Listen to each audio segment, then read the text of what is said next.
The best chats are always the unscripted ones. There are interesting stories all around us, and here's one of them.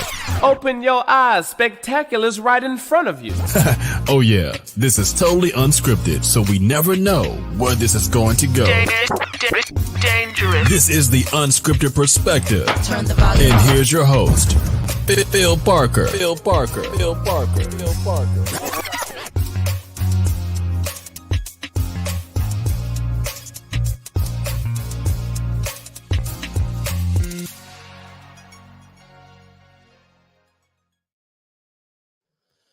Well, hello again. It is another unscripted perspective, and with a nice intro and everything I created just for this awesome occasion. I always try and get an amazing guest, and I haven't failed here. Billie Asmus, welcome to the show. That is the right pronunciation, right? Asmus. Close enough. Asmus. There you go. It's just, yeah, it's lettering and stuff, right? Yeah. So welcome to the show. We've really done some promo work for this. I'm really excited. You're the founder of this amazing product. I've already been throwing suggestions and you've already heard them a million times. You should be on Shark Tank. But for people who don't know who you are and what you're like, where it all kind of came from, just give a little bit of a bio for us. Yeah, so I'm Billie Asmus, and I am the creator of this crazy thing called the repaint tray. And the repaint tray is a reusable, eco-friendly paint tray liner and a lid.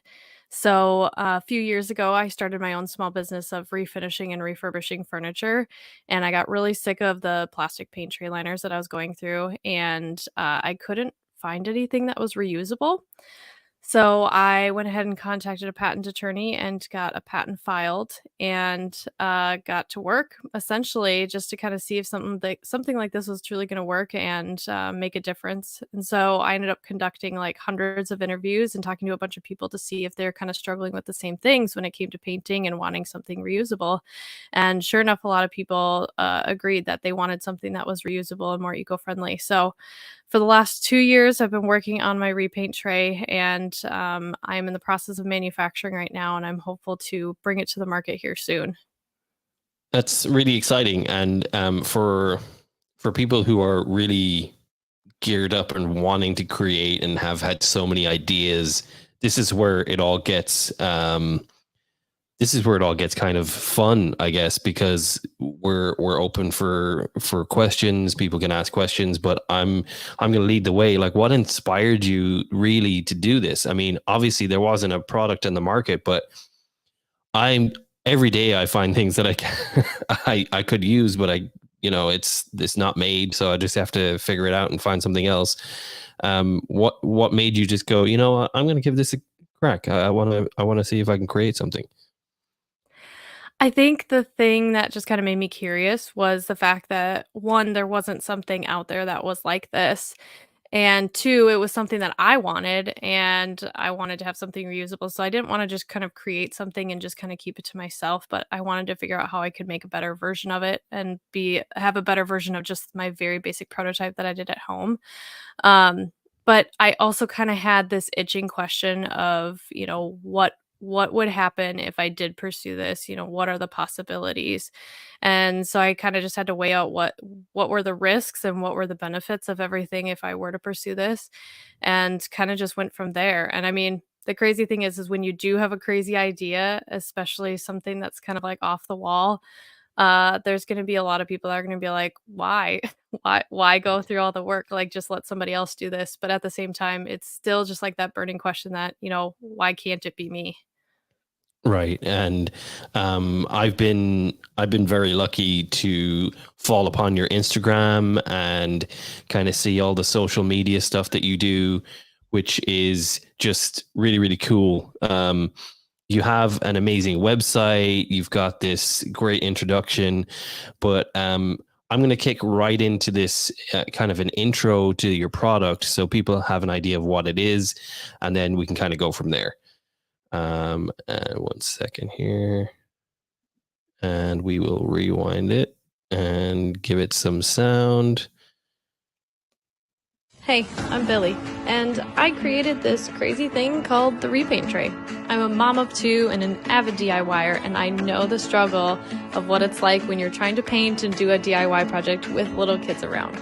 I got sick of all the plastic paint tray liners that I was going through and all the waste that it was creating, and I wanted something reusable. When I realized there was nothing like it on the market, I decided to invent my own. Plus, I couldn't find anything with a lid on it to be able to keep my paint fresh when I needed to set it aside. It has been a complete up and down journey over the last 2 years of me trying to work on this and bring it to the market. I have gone through several different prototypes just to try and make this perfect. So if you've been looking for that ultimate painting hack, or you just love a good DIY project, then I really hope you'll follow me along on this journey. So here's to painting a brighter and a greener future. I absolutely love that video. I just want to say that. It's probably the most real promo video I've ever actually seen of a product. You know, it's funny because when we connected, I was like, oh, I have this thing. I found you on the website. It's got a YouTube. And you're like, please don't do that. I don't like that one. And really, this one is just so more you. I love it. It's just like the tears and everything. What was that like? What was that journey like? I'm sure it was daunting because there's a lot of people who want to do what you've done. I mean, you're still in the infancy stage. I mean, let's be fair. It's still not gone to market necessarily. So, at what point, like, I mean, you're just kind of making this product. You're going through this. There's got to be moments where you're just like, man, is it worth it? Like, how many? Like the tears in that video really kind of struck a chord with me because I know a lot of people go through that. Yeah, I mean, there's definitely been a couple times where I've just kind of stopped and asked myself, not even asked myself, I'm just like, what am I doing? Why am I doing this and why am I putting my family through this? Because I think that's been the scariest part about all of this is when you're a young family and you've got little kids at home that you have to think about, you just constantly think about the risk of everything that could be involved when you are pursuing your dreams or the career that you really desire because you don't always know what the outcome is going to be. And especially for something like this, it's a huge financial risk. And that's just kind of the scariest part is how am I going to kind of see this through to the end and be able to make sure that it's going to be profitable. So that way I'm not putting, my family in this unforeseen, event where something could happen. But I don't know. There's a lot of things that just kind of help keep me kind of going through all of it. And again, it kind of comes back to my kids where they are my inspiration for a lot of things because I think anybody that's a parent always wants to create this better future for their children. And I think especially around, a lot of the events that have just happened in this world in the last few years, I think we can all agree that we just want to see a change in the world. And I'm not saying that a paint tray is going to change the world by any means, but if I could help pave the way just a little bit, like that's definitely something that could be, a really joyous moment at the end of all of this. Well, it's changing your world. And I think that is the biggest thing that I see is that just before this, we're not even hitting record. You're like, oh, I need to get the tray ready. Your husband is part of this. Your kids are part of this. It's really a family run opportunity for you. Your Instagram says the same kind of thing. It's all about, connecting your customer to who you are, not just the product. And I say this all the time is the authenticity of the person behind the product is also huge because if you're connecting with that person, it makes it easier for you to buy into the product that they're selling. And you've really done that with this because just who you are comes across hugely in the product. And I watch Shark Tank all the time. It's one of my favorite shows. That Dragon's Den, every version of it in the world has been watched by me at some point. And you're just this, like, it's destined that you're going to eventually be on there, but you already know this, like in your heart of hearts, that this is like when you're ready, you're going to go. But this is just an amazing journey for you. Like, everyone out there is going to be asking, what are the steps? How do you get there? All of this stuff, because it's really, really daunting. My father-in-law, as soon as I said that you were coming on, was like, hey, the first question I want to ask is, how does it start? Like, how much does it cost? All this kind of stuff. And it is kind of daunting. So I guess we'll start there. I mean, how hard is it to go from idea to prototype to patent? Uh, it's a lot because it's not like you can just kind of call up your best friend and be like, "Hey, how do I bring a product to market?" There's not very many people that you might know in this world that you can just ask them, "What do I do from here?" And, the crazy thing is it all just kinda started with small conversations, and mind you, I didn't tell anybody about my invention for at least the first year, because I didn't have that patent filed quite a bit or quite yet, and I was still kind of working on my own prototyping at home before I really wanted to pursue it heavily and invest the money. But it did start with a conversation. My husband is in sales and he was talking to a client, and this client happened to have a friend that was there. It was such a random thing. And this guy was talking about his invention that he was working on. And he goes, "Yeah, well, my wife is working on something and she's not really sure how to get started. What do you suggest?" And he actually got me connected with a local entrepreneur center here. I'm in the state of Iowa. And so there's a local entrepreneur center that they work closely with small startups, whether you're looking to scale your business or you just kind of want to do a brick and mortar or an online type business. They are kind of that free resource to be able to guide you on where you need to go. And so I had just kind of called them and I asked, like, I have this idea. I don't really know what to do with it. How do I get started? And the nice thing is I don't think I would be as far as I am today without them because one, it was all free resources. So if you can find any type of entrepreneur support center in your state, a lot of times they offer resources completely for free. So I was able to actually work with a patent attorney that they had on staff for free. Wow. And mind you, she was not the one that had actually filed the patent for me, but she helped put together the initial provisional patent before I brought it to my patent attorney because it cost them time and money to be able to put together a patent and write it. And so essentially, she saved me thousands of dollars by pre-writing kind of everything that needed to go into that patent before I just kind of delivered it to my patent attorney to be able to file it with the US Patent Office. And so just kind of having those initial resources to be able to kind of give me this baseline was really, really helpful.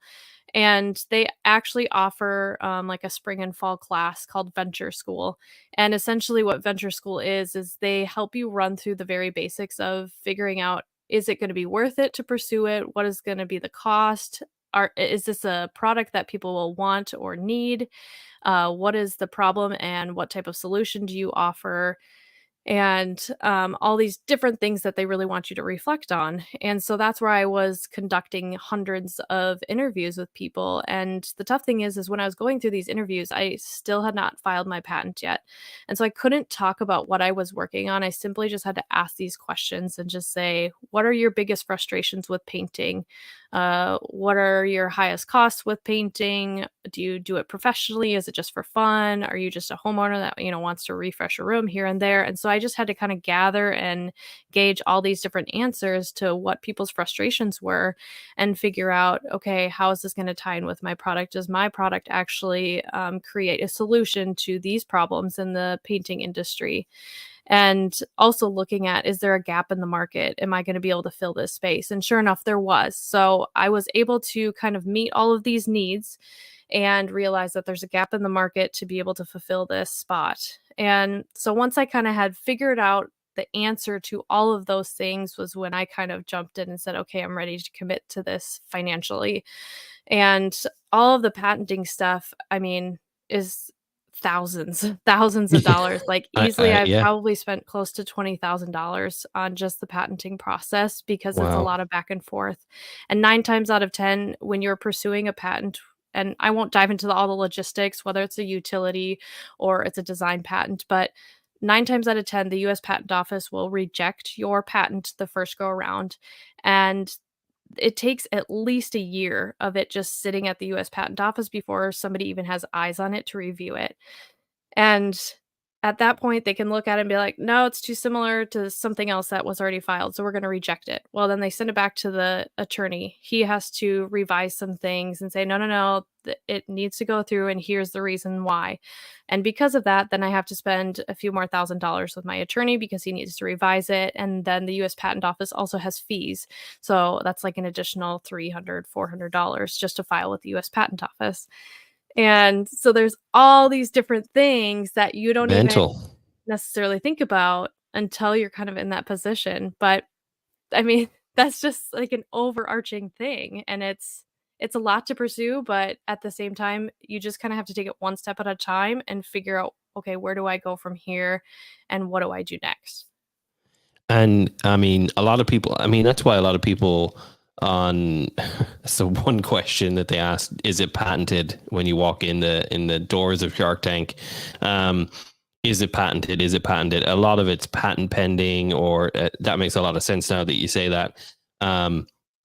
Some people just don't. And I can see why now. That's just nuts.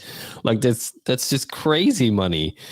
It's kind of unnerving that they're not supporting people a little bit more to get products made, to create in like this industry where, you know, you're really helping creators build businesses, because that's the country that we're in right now. I mean, it's the land of opportunity for a lot of people.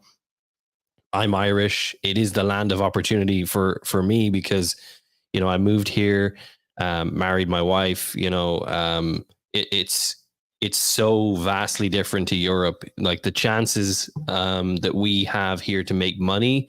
I mean, the gig work that is available right now is just unbelievable. So like, there's so many things, but you're talking about just hurdle after hurdle after hurdle after hurdle. So again, going back to that little video that you created, it doesn't surprise me that there's like a little clip of you just in tears, because it is that crazily stressful. And that's not even talking about prototypes. Like, how many prototypes did you end up having? So I have tried to bootstrap everything and just basically do as much of it as I can by myself. So if you're going to go the official way with prototyping, and it depends on how elaborate the product is that you're working on, um, I talked to a few different prototype companies that specifically do this type of thing, and it was going to cost me like $8,000 to $10,000 just for one prototype. And I was like, I can't do this. Like that's way too expensive. I can't justify that. How can I do this myself? And so I literally called a silicone company, and I believe they're based out of Texas, and they make silicone parts for movies and like for Hollywood and all this Yeah. stuff, you know, like the fake arms and masks and like all this Awesome. stuff. And I just basically said, I'm working on this project. This is how big it is. How much silicone do I need? And he just basically said, you want this, this, and this is how you mix it, and this is how you pour it. And I'm like, okay, cool, I'll order it. And I think it was like 60 or $80, somewhere around there. And I had basically just created my own mold for me to make a silicone paint tray. And it's just a part A, part B mixture. I mixed it up, and you have about like, I think it's about a 5-minute working time with the silicone that I was using. So as soon as you mix the two parts together, you have to pour it. Otherwise it starts to harden. And then it can take, I think, upwards of like an hour, but depending on some of the other silicones that you can get, it could take, 24 hours for it to cure.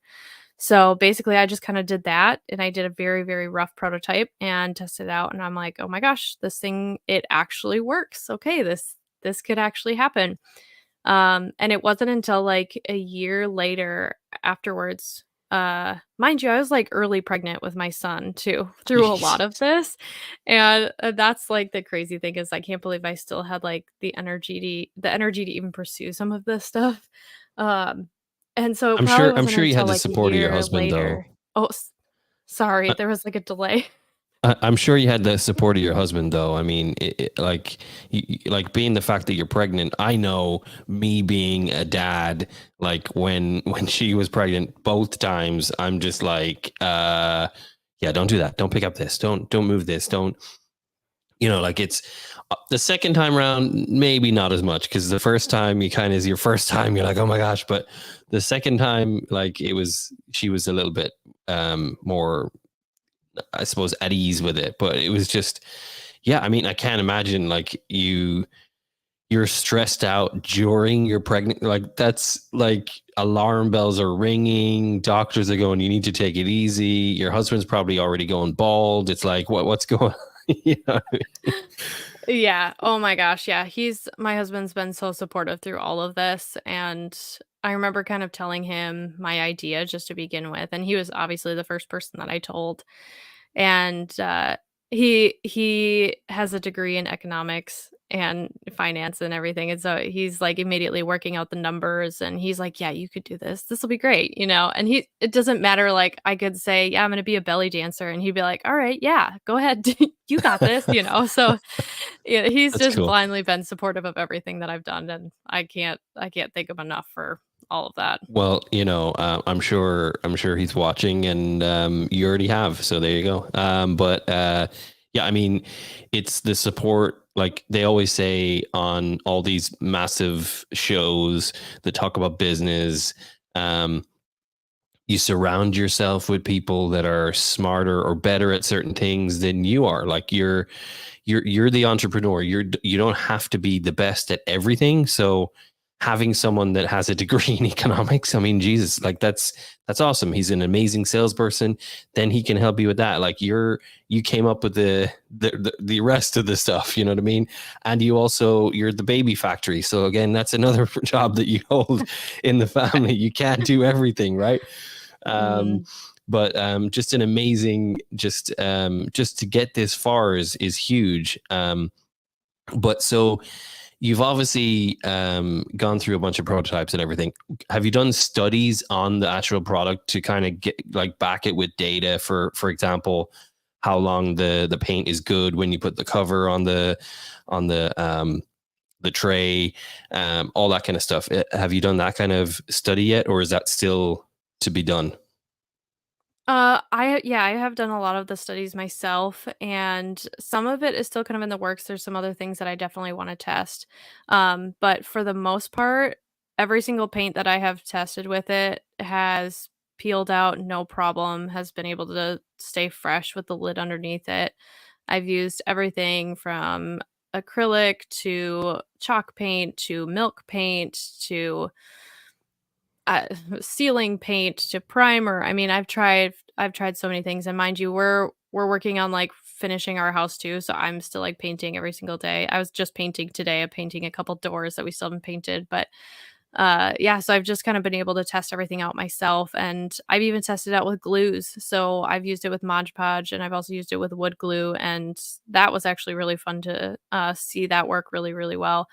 And as far as the testing with the lid goes, the longest I've had, I think, paint in my tray this far has been about 2 weeks, and I'll take the lid off, no problem. I can go right back to painting. Nothing about it has been dried out. And yeah, and this is just the sample that I have here is just the very basic like the official prototype. And the manufacturing has started. So once the official manufacturing has started, they're going to pull 100 of them, and that's when I'll be able to send those samples to some influencers that I have signed up that are going to be doing further testing for me, but also kind of sharing it with their following and friends and everything, to kind of push more of those pre-orders for me to bring it to a wider audience and into the market. That's awesome. And what a great idea. Signing up the influencers. We are the social era at this stage. The social media is kind of king right now. So if you don't have a TikTok following, you're not relevant. Or if you're not on Instagram and good Lord, Mhm. what's the other one that Instagram just did? Pretending Threads. that, there you go. The pretending that I don't already have one. Yeah. It's madness, but smart of Mhm. you to enlist them. But again, that's the kind of stuff that that's always asked, So it's smart that you're bringing it to them to kind of test it, to do not so much of the legwork, but really just kind of put it to the test in the everyday environment. It's actually a really smart thing to do, because those are the questions that you're going to be asked whenever you get any kind of investment or anything like that. Is what can you hang your hat on? What's the data? What do you have that says you're improving this amount of, you know, you can throw it away after this. It's holding it good. The paint is good for so long. You know, it's all of that attributes to your product. I mean, it's an amazing product. I've been on your website literally all day. It's it's the most I've ever spent on a website that isn't Facebook, I'll be honest, because I was just trying to like learn more and more and more about what your product is. But like for people who are watching, what are the like the top selling points for you, or for them as like people who are painting or doing any kind of construction? What would be the selling points of the product for them? I would say the number one thing would probably be the lid. That was kind of the biggest thing for me, especially being a mom of two little kids. And when I had my business before this, I tried to stay home with them for a while. And a lot of times I was painting and doing projects while they were napping. And obviously, it's not realistic to just like set aside a project.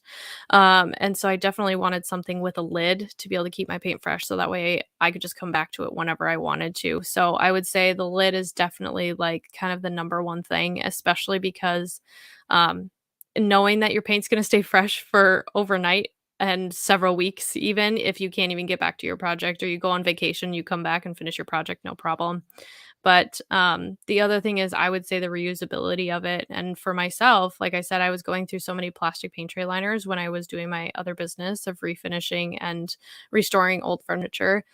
And I just got sick of all the plastic I was going through. And I was like, this is not realistic. And this is extremely wasteful. And I wanted something that I could reuse that wasn't going to just get damaged after like one or two tries. And so that's where I kind of like came up with the idea of the silicone, is because of the flexibility of it. So when you're done using your tray and you don't need to save your paint, I just leave the lid off and then I let the paint dry overnight. And then usually by the next day or the day after that, you can just literally peel the paint right out like butter. I mean, this prototype that I have right here, I can't tell you how many times I've used this one. And the other ones that I did myself, I mean, they were really terrible prototypes, like really rough shape. And I still use those things for years. You know, I've been using my same prototypes for the last 3 years and I've never bought another paint tray liner. So the flexibility of being able to reuse it and just peel out the paint and use it again and the lid are definitely the big key factors. And I would say the last thing is definitely the recyclability of it and the eco-friendliness, is I know that's very important to other people and it was important to me too.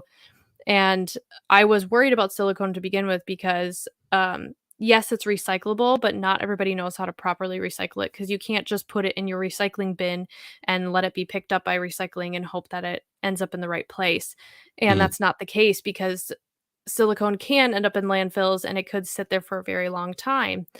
Um, but the way that you can recycle silicone is it has to go through a proper recycling facility. And so I do implement a take back program. So if for whatever reason something happens to your liner or your lid, then I will take it back at my cost. I'll send a shipping label and they can return it to me. And then I will be able to return that to a facility to properly recycle it. And a lot of times it will be recycled into like park benches. It can be used for solar panels. And my personal favorite is it can be used for playground mulch. So that's the other cool thing. And then if they properly recycle it, then I offer a discount code for them to be able to purchase a new one. I mean, that's well thought out of a plan. I think that's amazing. The fact that it's a discount code for recycling. If you weren't going to mention that selling point, the eco-friendly thing is it kind of what resonates with me, because there's so many things out there that aren't. They cut corners and they do a lot of things, but by peeling it out, you kind of get to decide where it's disposed of. Whereas when it's kind of stuck to whatever and you don't know. I mean, the few times that I've painted, I'm kind of that person where I'll paint badly so I don't have to paint again, if that makes sense. Yeah. It's like when I was growing up, I made a bad cup of tea for my mother a bunch of times, so she'd never ask me to make a cup of tea. And then friends came over and I made them all cups of tea, and they were apparently good cups of tea. And then the secret was out, and then but yeah, it's very important that people understand that the recyclability of not just the product, but what you're doing, like by being able to peel it out, you're able to control where that substance is going. I know for me, painting, the paint always is going somewhere that it shouldn't. It's still in cans, stuck in the in the in the garage forever and ever and ever. Mm-hmm. And then years go by and you're like, man, what is this color? Do we really want to open it and find out?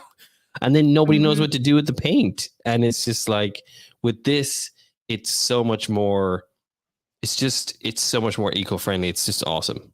So that's really, really cool. But also just the fact that everyone everywhere is going to want to buy this product because it's so good for the DIYer in almost every household, because the fact that you can walk away, put the cover on it, and tend to your madhouse that seems to be happening behind us all the time, Mm-hmm. it's just really cool. And the stretchability and everything, it looks like it's pretty tough. It doesn't just obviously just come off really easily. There's a certain amount of give to it. Obviously, you don't want your kids getting to it or anything, but it seems like it's a well thought out product just from the videos and the website and everything. It's pretty cool. I mean, I'm excited for your future more than anything else, because it's just a really great, well thought out idea. But the cost of getting there,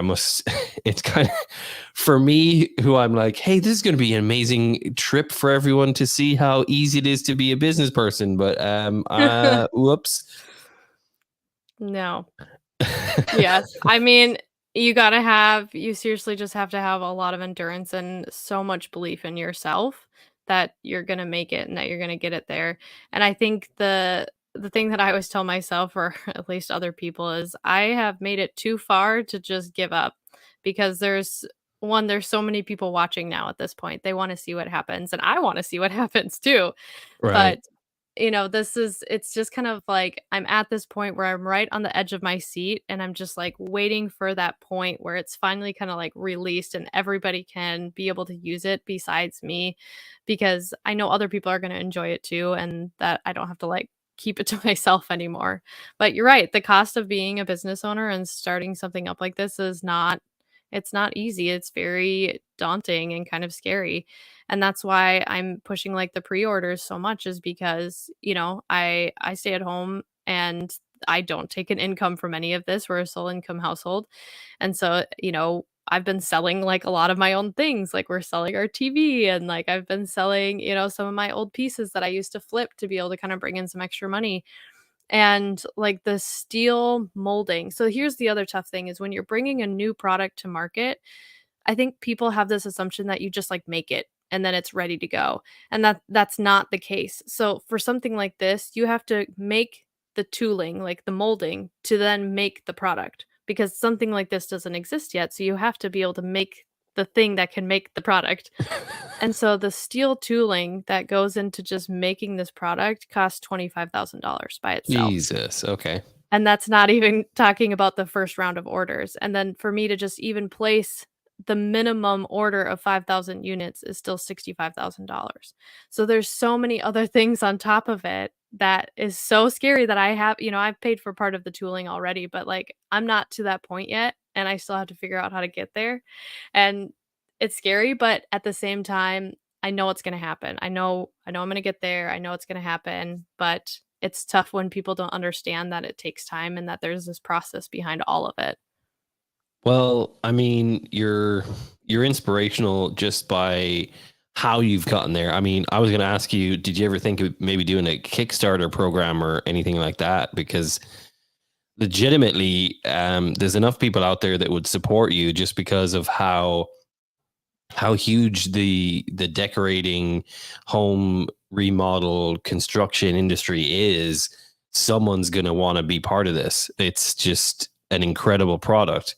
But you've done it all on your own. You've just said, you know what, I'm going to do this on my own, and you've gotten this far. When do you hope that you're going to be able to release it? Obviously, that you were talking about influencers and people like that being part of the process right now, but are you earmarking a date, or are you just kind of let's see what happens kind of attitude at this stage? Yeah.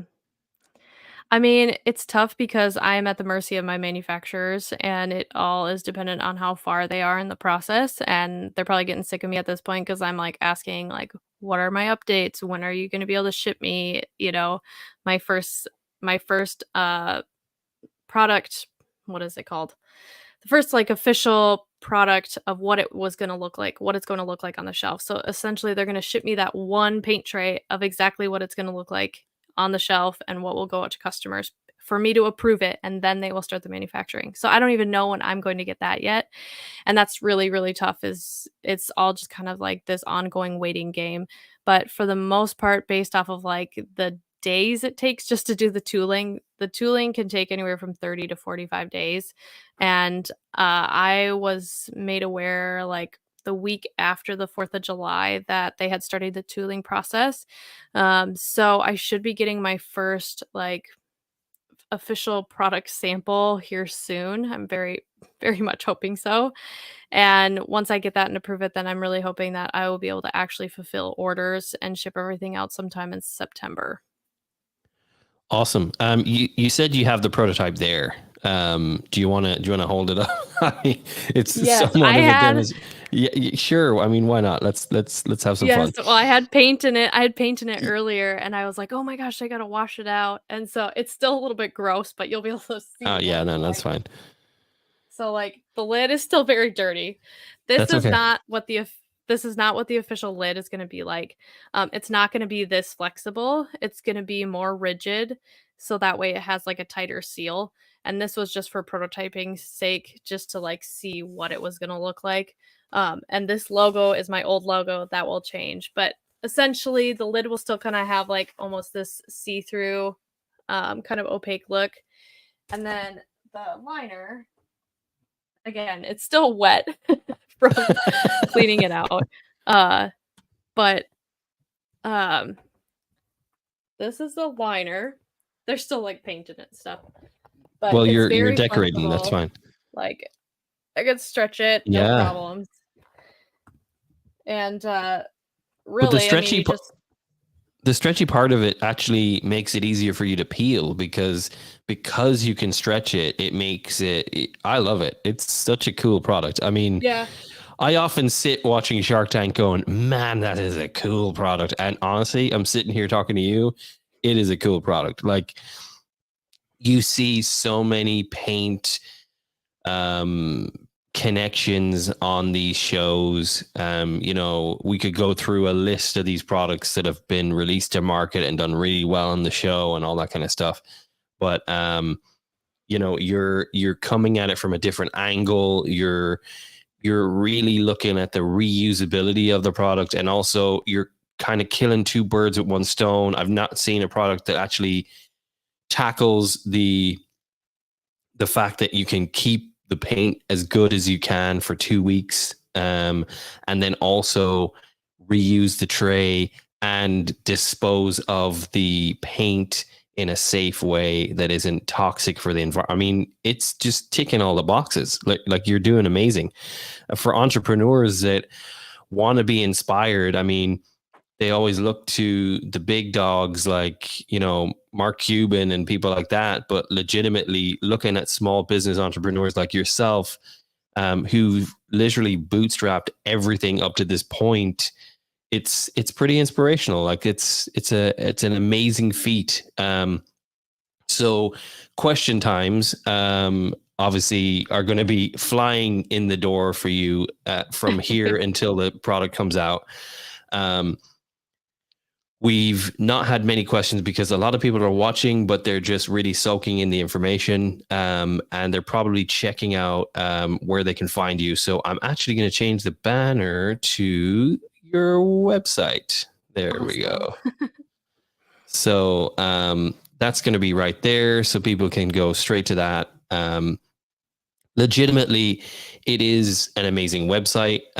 It's very intuitive, very informational. You can really just buy into the product really, really well there. There's a very professional version of you doing a video that the video that you don't like, but I'm envious of your website just because it looks so awesome in comparison to mine. It's mine is still a work in progress. It's like a house that's being painted. Eventually, it's going to look really great. But who inspires you? Like, because you've gone through this process. I mean, your family are the driving force behind you because you want to provide for them. But who's inspired you to create something that is so different, that is so it's a new category almost, because you've brought all of these products that have been released like on their own, and you've made it just one thing. It's a one-stop shop for anyone that's painting. What was the inspiration behind that? I I would say, like, if there's one person that inspired me with a lot of this, it would definitely be my dad.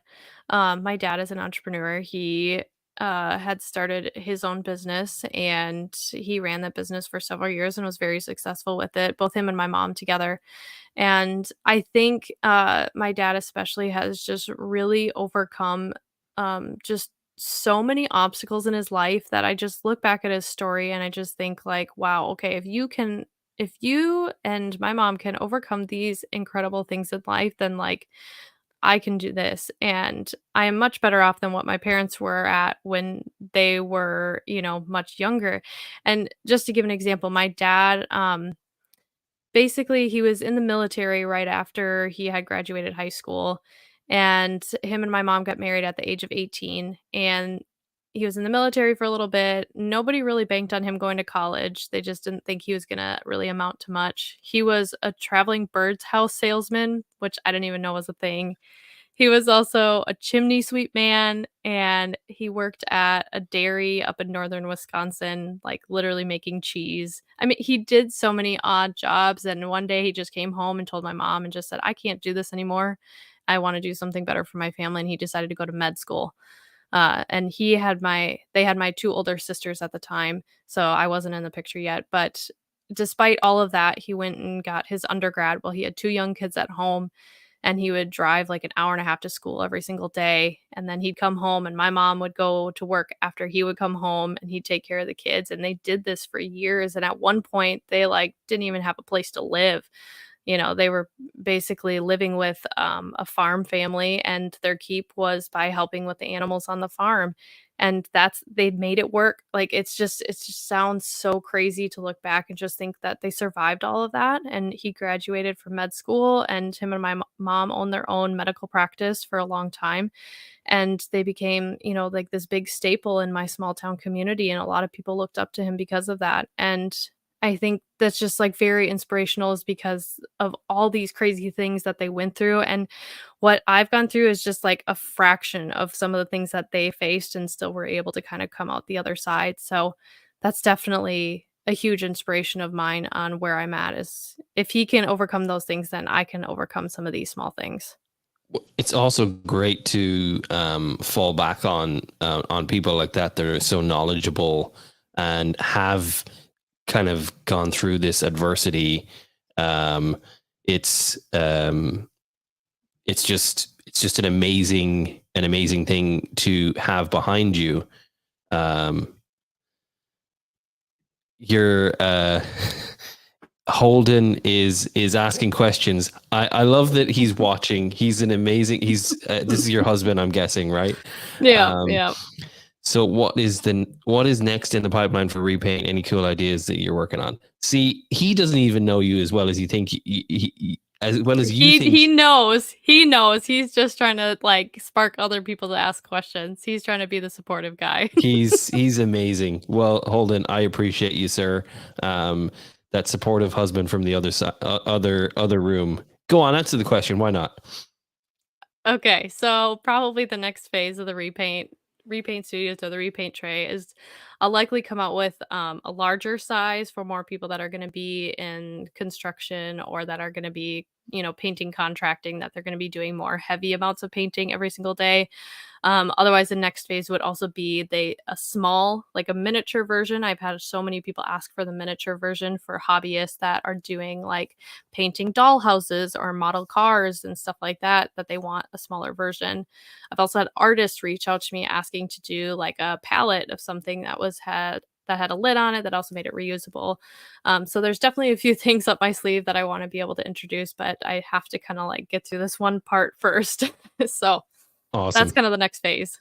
Well, I'm excited. I know he is. So that's awesome. Thank you, Holden, for that. And I mean, maybe along the way, you might come up with an idea that benefits Holden a little bit, like a recliner that does cool things, or something Or a like boat. that, or a boat. There you go. See, something fishing. You might just come up with this idea, or maybe you inspire Holden to come up with an idea. That's Hmm. he's inspired you along the way, and maybe you just let it flow the other way. So that's awesome. But as far as like new creations, it's always smart to have something in the pipeline, like he was saying, just because once it's released, it's you have the amazing traction that you get when a first product is released. It's new, and you're already hearing that people want different versions of it. So the cost of that is going to probably be huge as well. Or once the tooling is done, is it easily adjusted, or how does that work? Um, Not really. I guess the easiest part of it is because I've already kind of have established this footprint or this relationship with the manufacturers that I'll be able to say, okay, now I really want to create a smaller version of this. They already have the dimensions and everything that they need and know what it's going to take. So we won't have to do really any prototyping, maybe one prototype. So it will save on cost in that aspect, but essentially they'll just take everything and shrink it down. And so they will have to do new tooling for something like this. But if I do a miniature version, the cost will definitely be significantly less. Awesome. And when are you going to be taking pre-orders? What's that? When are you taking pre-orders? When can I buy one? When am I going to be able to put my name on one? Yeah, I'm taking pre-orders now. So anybody can Perfect. place a pre-order, and basically I just kind of have on there the saying like right now I don't have exact dates for shipping, but this is the estimated month of when I'll be able to ship out these orders. So the pre-orders help me so much. That's the biggest thing that kind of helps put fuel in the fire is being able to have these funds come in to be able to put that towards the manufacturing, because otherwise then I kind of have to put pause on everything if I don't have the funds there to be able to move forward. Awesome. Well, I know everyone here has like the massive lettering of your website sitting in front of them now. So pre-orders are welcomed. Obviously, I will be ordering something. I don't know how many I'll order because there's a few people here that like to paint. So we'll see what happens there. But I'm just excited for the future for you because you have an amazing family. Your Instagram is the heart and soul of who you are. I want people to go and really check your Instagram out as well and follow that story. What is your Instagram tag just for people so they can follow you? Yeah, my business Instagram is repaint_tray. And then if you kind of want to follow my DIY projects or just kind of the personal side with my family and myself, that's mama_BK. That's awesome. So I guess moving into the more precarious side of the business end that I love to talk about at the end of the podcast versus the beginning. If you knew now something that you didn't know when you started, what would you change along the journey that you've taken? Honestly, there's not too much that I would change. I think I've gotten very fortunate along this path and this journey so far. I would say the biggest thing is I definitely wish I would have listened to my gut a little bit sooner. There was one small hiccup I would say is I had partnered with a business. Let's see, when was that? Back in October, November last year, and they were really trying to like push it and to move it forward really quickly, which I appreciated, the gumption and everything that they wanted to move it forward and were excited about it, but something was just not lining up for me and I just didn't feel super good about it, and they were telling me costs that just didn't seem to make sense based on all the other interviews that I had done with other partners and other manufacturers, and I don't know, something about it was off. I didn't feel good about it, and especially when the owner started to like preach me on my own product. That was kind of frustrating. Then I was like, I know how my product works. You don't have to tell me how it works. And so I just felt like there was a lot of overstep there. And I think also being new, kind of in this leadership position per se, it's really hard for me to kind of be like, no, I'm the CEO. I get to make the decisions, and I can be the one to put an end to something. So I did lose some money in the process there. Um, but at the end of the day, if that didn't happen and I didn't go meet with this mastermind group that I'm a part of, then I wouldn't have met my current business partners and I wouldn't be with them and the manufacturing that they've been able to help me get established. And because of that, I've been able to like exponentially move so much faster and forward because of them, because of the resources that they've been able to provide to me. So if I were to go back and change anything, maybe it would probably be that one thing that I wish I would have listened to my gut about some of those things and decided not to work with them. But at the end of the day, I don't think I would have met the business partners that I have now and being able to get where I am today. I think that's one thing that new business owners and entrepreneurs that are maybe starting a product or doing whatever, when people get excited, when someone is offering advice or wanting to buy in or is very like just enthusiastic, it's hard not to get enthusiastic as well and maybe get sucked into that kind of wormhole, I suppose. And it is a difficult process to kind of navigate all that. I suppose that would be some form of advice, but what would you give? What would be the one piece of advice for entrepreneurs out there who've watched this podcast that, like, I mean, you've seen everything, you've faced adversity, you have amazing family, you've got a great husband, you've got parents that have really just seen it all and can kind of give you a take on it, that a perspective that maybe some people couldn't. But what is the biggest advice you can give to people who maybe don't have that resource? I think the biggest thing that I would say, especially if you don't have those resources and that support, is to find it. You're not going to make it far unless you don't have support from people around you that are going to be able to encourage you. And they're not going to be your real friends if they're just going to sit there and tear you down in it. I think there's definitely a fine line that you want to be able to find people that are going to support you, but also not lie to you either and just support you and say, yeah, good job and whatever, but also have the honesty to be able to say, maybe you should step back and think about this if it isn't a right fit. Mm. But the biggest thing is for sure finding that support that you can, whether that's through an entrepreneur center. Mentors is definitely a big thing. I'm a part of like two different mentorship groups. So I've got like three mentors in one spot. And then I'm also part of a mastermind that we collaborate with other entrepreneurs and learn from each other and see how we can help each other. And so there's all these different places that I'm finding support, whether it's my mentorship group, my mastermind, through my husband and through my own family. Without that, it would be so hard to be able to just kind of have that own mental support and self-support. You can't do it without that. So definitely get support if you can find it. Um, Otherwise, I mean, it's going to be tough to make it much further without it. Awesome. Well, Billy, you've been amazing. I've fallen in love with the product. I've fallen in love with your family. Your husband's amazing. I just want you to succeed even more after this. So I know that anyone watching should feel the same way. This is going to be even though people haven't asked questions during this, other than Holden, thank you, Holden. This will be available on YouTube to rewatch and everything.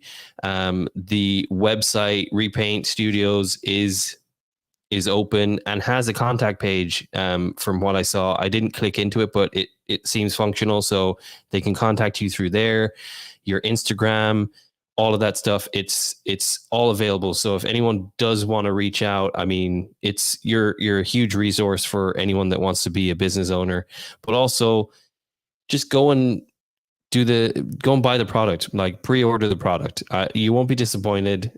You might have to wait a little bit, but anything good is always worth the wait. So I encourage people to do that. Billie, you've been amazing. Thank you so much for joining us tonight. Holden, thank you for being the icebreaker, so to speak. Unfortunately, people were shy, so we didn't get many other questions. But until next time, that has been another Unscripted Perspective. I don't have a cool outro video yet, so we're going to listen to my tag at the end. But if anyone want to reach out to me, or wants to be a guest, or wants to ask questions about the guests that have been on, it's my website and there's a contact page there. So until then, as I always say, go with grace, and we'll talk soon. Thank you so much for listening, and be sure to leave us a rating or review on your favorite listening platform. Be sure to keep in touch with us on Facebook and Instagram at The Unscripted Perspective. or you can visit us at www.theunscriptedperspective.com.